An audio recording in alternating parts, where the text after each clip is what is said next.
성경 말씀 사도행전 7장 1절에서 4절의 말씀입니다. 주여 감사합니다. 사도행전 7장 1절에서 4절까지 다 같이 한 목소리를 씁니다. 시작. 대제사장이 이르되 이것이 사실이냐? 스데반이 이르되 여러분 부형들이여 들으소서. 우리 조상 아브라함이 하란에 있기 전 메소포타미아에 있을 때에 영광의 하나님이 그에게 보여 이르시되 내 고향과 친척을 떠나 내가 내게 보일 땅으로 가라 하시니 아브라함이 갈대아 사람의 땅을 떠나 하란에 거하다가 그의 아버지가 죽음에 하나님이 그를 거기서 너희 지금 사는 이 땅으로 옮기셨느니라. 아멘. 사도행전 7장은 스데반 집사님의 이제 설교장입니다. 7장의 마지막 부분에 가게 되어지면은 순교를 이제 당하시는 이제 장면이 나오는데, 그 순교를 당하시게 되어지는 이제 결정적인 이유가 거침없이 전했던 사도행전 7장에 나오는 이 복음, 말씀, 설교 때문이라 할 수 있겠습니다. 스데반 집사님은 스데반 집사이지만은 평신도이지만은 목회자 못지아니하게 자신의 그 신앙의 신학적인 근거를 분명히 이제 가지고 있습니다. 알아도 대충 아는 것이 아니라 정확하게 알고 있기 때문에 어떤 상황 속에서도 자신의 신앙을 이제 혼동하지 아니하고 그대로 이제 전하는 것, 어떤 위협 앞에서도 전하는 것, 분명히 보았고 분명히 알고 분명히 들었기 때문에. 그래서 사도행전 7장에 나오는 이 스데반 집사님의 이제 설교장은 어느 이제 신학자 못지 아니하는 아주 이제 깊이가 있고 복음의 핵심을 이제 이야기하고 있는 말씀이라 할 수 있겠습니다. 자, 스데반 집사님의 설교장을 쭉 이제 보게 되어지면 우리가 4절까지만 읽었지만은 한 장 전체를 이제 할애하면서까지 말씀이 나오지만은 설교가 나오지만은 등장하는 스데반 집사님이 소환해서 비유로 들면서 그 말씀을 전하는 인물은 크게 두 사람입니다. 한 사람은 아브라함이요, 한 사람은 모세입니다. 이 두 사람을 이제 그 등장을 시켜서 당시 유대인들이 가지고 있는 잘못된 선민의식, 그리고 자신들이 자랑삼아하는 율법이라든지 그 믿음이 얼마나 하찮은 것인가에 대해서 정확하게 송곳으로 쿡쿡 찌르듯이 이제 말씀을 전합니다. 유대인들에게서 모세와 아브라함은 어떤 존재들이냐면은 국부와 같습니다. 국부. 동네 아이들도 아브라함, 모세 이러면은 인식하는 그 존재감이 다른 사람과 비교할 수 없는 유대인들의 그 정체성을 이야기하는 인물이라면은 모세와 아브라함, 이렇게 말할 수 있겠습니다. 자, 2절에 한번 보십시오. 스데반 집사님이 아브라함을 통해서 비유로 들면서 이렇게 말하고 있습니다. 스데반이 이르되 여러분 부형들이여 들으소서. 우리 조상 아브라함이 하란에 있기 전 메소포타미아에 있을 때에 영광의 하나님이 그에게 보였다. 여기 보시면은 두 장소가 나옵니다. 하란이 나오고 메소포타미아가 나옵니다. 여기서 메소포타미아는 어디를 말하느냐 하니까 갈대아 우르. 아브라함이 본토 아비집을 떠나 할 때 그 지역이 아브라함의 본래 고향이 어디에 있느냐? 메소포타미아. 이 메소포타미아는 어디였느냐? 갈대아 우르라는 이제 장소였고, 앞서 나왔던 하란은 어디냐면은 갈대아 우르에서 나와서 하나님이 이제 가라 하신 가나안 땅을 향해서 가다가 중간에 머물러서 잠시 살았던 곳, 잠시 거주했던 장소가 바로 이 하란이었습니다. 지금 스데반 집사님이 의도적으로 여러분들이 신앙, 믿음, 우리 유대인들의 자존심이라 할 수 있는, 국부라 할 수 있는 믿음의 조상 아브라함이 본래 어디에 출생이었습니까? 갈대아 우르, 메소포타미아였지 않습니까? 그리고 이분이 이곳에 오다가 하란이라는 곳에서 잠시 살았지 않습니까?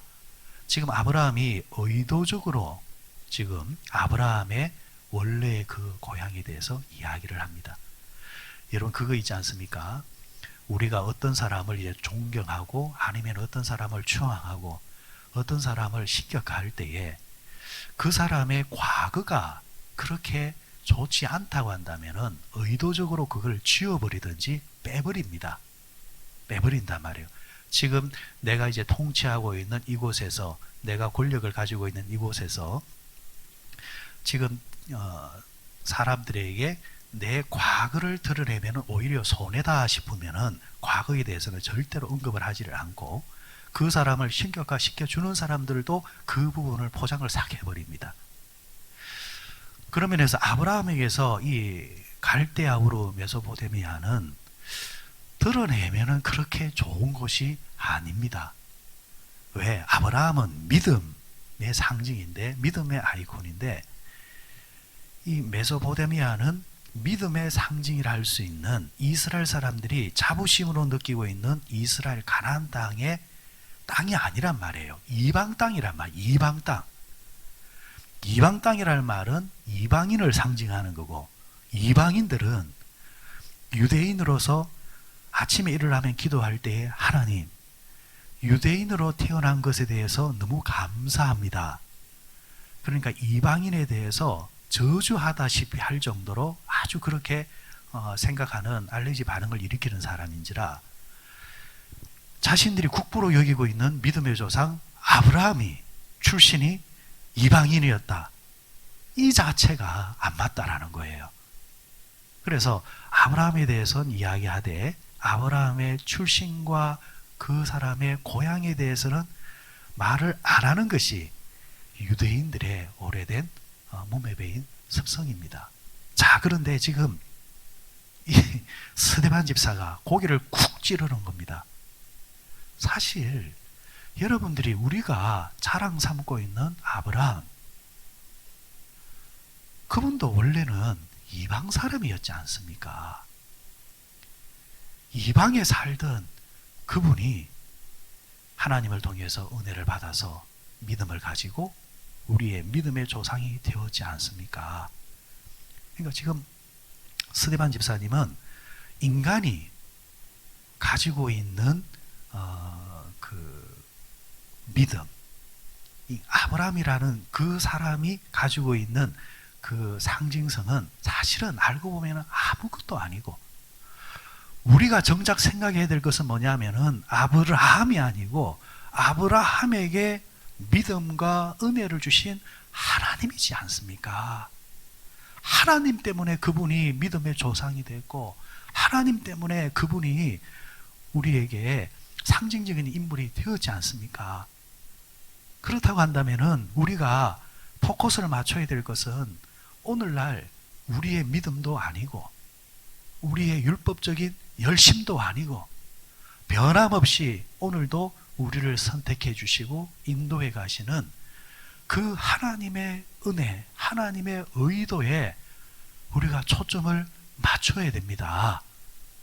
지금 이 스데반이 이제 그렇게 이제 비유를 들면서 전곡을 쿡쿡 찌르면서 데려가는 겁니다. 이게 여러분 유대인들에게는 사실은 참 거슬리는 거예요. 자, 거슬리지만은 스데반 집사님은 의도적으로 쿡쿡 찌르면서 계속해서 거침없이 말씀을 전하고 있습니다. 자, 2절을 다시 한번 보여주십시오. 이제 그런 마음으로 다시 보시면은 우리 조상 아브라함이 하란에 있기 전 메소포타미아에 있을 때에 영광의 하나님이 그에게 보여서, 이렇게 말을 하고 있습니다. 그러니까 아브라함이 메소포타미아에 있을 때 아브라함이 하나님을 믿은 것이 아니라, 하나님을 찾은 것이 아니라 누가? 하나님이 아브라함에게 보였다라는 겁니다. 아브라함의 시작도 오직 하나님이었다라는 것.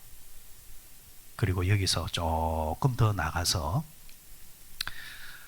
아브라함이 그러면은 그곳에서 뭘 했느냐라는 겁니다. 자, 하나님이 그에게 영광을 보여주기 전에, 아브라함의 가문에 하나님께서 은혜를 내려주시기 전에, 그러면은 우리가 유대인의 자부심이나 여기는 아브라함이 그 가문이 어떤 가문인 줄 여러분들 기억하십니까? 아시죠? 왜냐니까 유대인들은 구약 성경을 달달달 외우고 있고 꿰뚫고 있으니까. 탁 와닿습니다. 자, 말씀을 잠시 한번 보십시다. 구약성경 여호수아서 한번 24장을 한번 가보시기 바랍니다. 여호수아서 24장, 민수기, 신명기, 여호수아 24장 2절 말씀. 제가 가진 성경 356페이지입니다. 24장 2절 말씀. 자, 같이 읽습니다. 시작. 여호수아가 모든 백성에게 이르되 이스라엘의 하나님 여호와께서 이같이 말씀하시기를 옛적에 너희 조상들 곧 아브라함의 아버지 나홀의 아버지 데라가 강 저쪽에 거주하여 다른 신들을 섬겼으나. 자, 여기서 뭐라고 했습니까? 데라, 그러니까 아브라함의 그 아버지가, 그 집안이 갈대아 우르에서 살 때에 뭐 하면서 살았다 했습니까? 다른 신을 섬기며 살았다 했습니다. 무신론자도 아니고 우상을 섬기며 살았던, 고대 사람들은 다 지역마다 우상이 있고 신들이 있었으니까 그런 토속신을 섬기면서 살았던 사람이 우리가 믿음의 조상이라 말하는 그 위대한 아브라함의 집의 사람들입니다. 그러면은 아브라함도 거기서 보고 듣고 자랐으니까 자연스럽게 어릴 때부터 허탄한 신에게 제사하는 것이 몸에 배어 있었을 것이고 제사 음식도 많이 먹었을 것이고. 자, 이방인이요, 이방 땅에서 우상을 섬기는 사람이요, 이 허탄한 신에게 제사하는 사람이고, 우리가 지금 벌레만도 못하게 여기는 그런 사람들이 본래는 아브라함의 사람, 아브라함의 가문이었습니다. 이게 여러분 정말 건드리지 말아야 할, 말하지 말아야 할, 유대인 입장에서는 정말 피해가야 되는 그 부분을 지금 스데반 집사가 거침없이 말하고 있는 겁니다. 그럼 스데반이 이토록 이렇게 말하는 이유는 한 가지죠. 포커스는 그겁니다. 아브라함이 위대해서 위대한 일을 한 것이 아니라 아브라함은 평범한 사람이지만은 하나님이 평범한 아브라함을 위대하게 만들어줬다. 그렇다고 한다면 오늘날도 마찬가지다. 하나님께서는 평범한 사람을 통해서 은혜와 능력을 주어서 위대하게 만들어 가신다. 유대인의 선민의식, 우월의식, 우리가 어떤 사람인데, 우리의 혈통이 어떻는데 우리는 특별한 사람이야 라고 생각하는 것은 착각이다. 성경을 다 봐라. 성경 곳곳에서 내려오는 위대한 사람들은 다 처음에는 평범한 사람들이었지 않느냐. 그런데 그 평범한 사람 위에 하나님이 은혜 베푸시고 이끄시니까 위대한 사람이 되어졌다. 그래서 위대함의 칭찬을 받으려고 한다면 유대인, 우리가 아니라 우리를 위대하게 만들어주신 하나님이시다. 자, 그 스데반 집사님의 이 설교가 참 멋있지 않습니까? 그렇죠? 자, 그러면서 계속해서 아브라함에 대한 이야기를 또 해 나가고 있습니다. 3절에 보시면은 이르시되 내 고향과 친척을 떠나 내게 보일 땅으로 가라 하시니, 4절에서 아브라함이 갈대아 사람의 땅을 떠나 하란에 거하다가 그의 아버지가 죽음에 하나님이 그를 거기서 너희 지금 사는 이 땅으로 옮기셨느니라.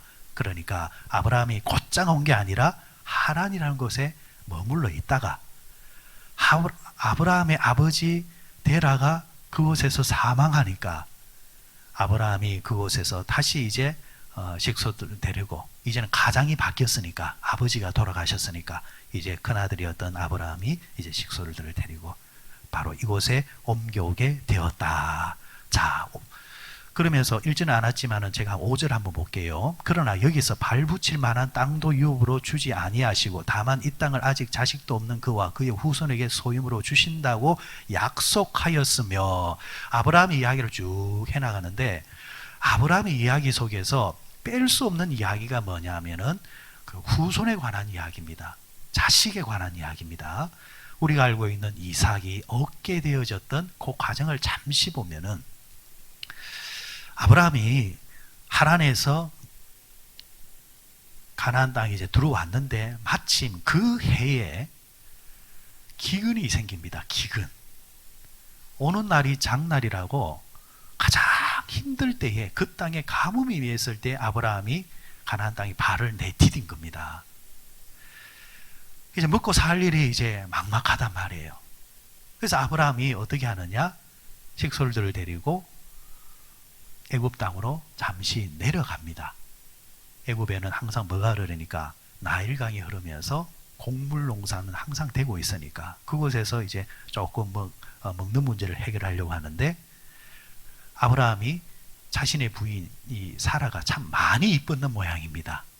많이 이뻤는 모양. 고대 사회에서는 오늘처럼 이제 법이 만들어져 있고, 그리고 그 국가가 어떻게 신변 보호를 해주고 뭐 도덕과 윤리 뭐 그런 기본 이제 그것이 구성될 때가 아니니까 간밤에 살해당할 수도 있고 그렇기 때문에, 그래서 집안에 사병들을 이제 들여놓고 이제 스스로가 이제 보호하는 그런 이제 문화가 참 많았단 말이에요. 자, 그러다 보니까 자신의 부인을 데리고 타국 땅에 내려가니까, 야, 그곳 사람들이 내 여자를 빼들기 위해서 나를 해하면 어떻겠느냐, 두려움이 딱 생긴단 말입니다. 그래서 부인하고 또 우리가 그냥 가면은 뭐 어려움을 당할 수 있으니까 부인 미안하지만은 당신 내 부인이라 하지 말고 내 누이라 하자, 이렇게 하고 이제 가는 거예요. 누가?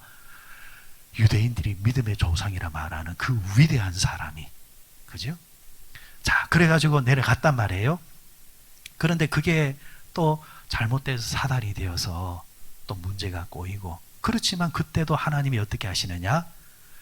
잘못은 아브라함이 했지만 하나님께서 선택하신 내 백성이기 때문에 내 백성의 편을 들어주셔서 오히려 속아서 실수를 하려고 했던 애굽의 왕에게 하나님이 꾸지람을 주시면서 아브라함이 오히려 빈손이 아니라 많은 것을 가지고 또 올라오게끔 하시는 것. 하나님의 선택의 문제입니다. 윤리와 도덕의 문제가 아닙니다. 너는 내 백성이라 했기 때문에 내 백성에 대해서는 하나님이 끝까지 책임지시는 그 스토리를 지금 보여주고 있는 겁니다. 그러다가 아브라함과 또 따라왔던 누가 있었습니까? 롯이라는 사람이 있었죠. 조카. 자, 이제 부하게 되자 땅의 문제가 생기니까 목축업의 문제가 생기니까 나눠진단 말이에요. 그때 나눠질 때에 이 롯이 어디로 갑니까? 소돔과 고모라 땅이 너무 좋게 보이니까 그곳으로 갔는데 또 거기서 사단이 생겼어. 그럴 때 아브라함이 자신의 사병 318명을 데리고 어떻게 가요? 구하러 가죠. 돌아와요. 그때 기가 막힌 이야기가 나와요. 전혀 이제 상황적으로 보면 나올 이야기가 아닌데 하나님이 툭 내미는 말이, 아브라함아, 네 후손에 대해서 내가 책임져 줄게. 상황적으로 보면은 롯을 이제 구출해 와가지고 이제 하나님께서 아브라함의 집에 대해서 또 그 가족에 대해서 어떻게 한다는 이야기인데, 하나님이 갑자기 자식의 문제를 툭 끄집어내는 거예요. 뭐냐면 하나님이 아브라함의 깊은 속 안에 있는 그 심리까지 다 알고 계시는 거예요. 내가 이렇게 바둥바둥 살면 뭐하냐, 내가 조카를 위해서, 아니면은 내가 지금 재산도 많이 이루어놨지만은 내가 물려줄 자식도 없는데 뭐하냐 라는 슬픈 마음이 깊숙한 곳에 있는데 하나님이 그걸 딱 끄집어내시는 겁니다. 아브라함아, 내가 너에게 자식 걱정하지 마. 네 후손에 대해서는 내가 지난날에도 약속했지만은 반드시 해줄게. 그럴 때에 하나님이 아브라함의 그 믿음을 보시고 의로 여기사. 자, 그때 아브라함이 하나님을 믿었다는 말이 처음으로 등장을 해요. 처음으로. 자, 그 말씀을 한번 봐야 될 것 같아요. 창세기 15장 한번 가보십시오. 창세기 15장. 아브라함의 이 말씀 가운데서는 이 15장 말씀이 아주 이제 중요한 말씀입니다. 15장 6절 한번 보세요. 15장 6절 같이 읽습니다. 시작. 아브라함이 여호와를 믿으니 여호와께서 이를 그의 의로 여기시고. 자, 아브라함의 이야기는 창세기 12장부터 본격적으로 등장하는데 12장, 13장, 14장, 15장 오는 사이에 아브라함의 이 시간은 많은 시간이 흘렀습니다. 이제 가나안 땅에서도 자리를 잡고 부자도 되고 했는데 이때까지 단 한 번도 아브라함이 자기의 입으로 하나님, 내가 하나님을 믿습니다 라고 말한 적은 한 번도 없습니다. 15장에 와서 드디어 제가 하나님을 믿습니다 라고 말합니다. 그럼 이걸 어떻게 설명할 수 있느냐? 그러면 아브라함이 여기 뭐 때문에 온 거예요? 여기까지 하나님을 믿으니까 안 왔겠느냐는 거예요. 그런데 여러분 이렇게 한번 들어보세요. 세 가족이 전도를 해가지고 왔어요. 누가 전도를 할 때 교회 한번 가보자, 하나님은 살아계셔, 이러면 이때 세 가족 마음은 정말 하나님이 살아계신 걸 믿으면서 올까요? 한번 가볼까? 라는 마음으로 올까요? 처음부터 하나님 살아계심을 믿으면서 오는 분들은 없습니다. 교회 생활을 하면서 차츰 그러다가 어느 날 하나님이 계시네, 나 하나님 살아계심을 믿습니다, 이 고백이 딱 나오는 겁니다. 아브라함이 갈대 우르를 떠나서 아버지를 따라서 또 하란에서 이제 가족들을 데리고 여기 왔고 또 기근이 생기자 애굽도 내려가 봤고 과정이 있단 말이에요. 100% 하나님을 믿은 게 아니란 말이에요. 아마 그때는 그런 마음도 있을 겁니다. 내가 왜 왔을까? 에이, 돌아갈까? 그런 마음도 분명히 있었을 거예요. 그러다가 14장을 다 그치면서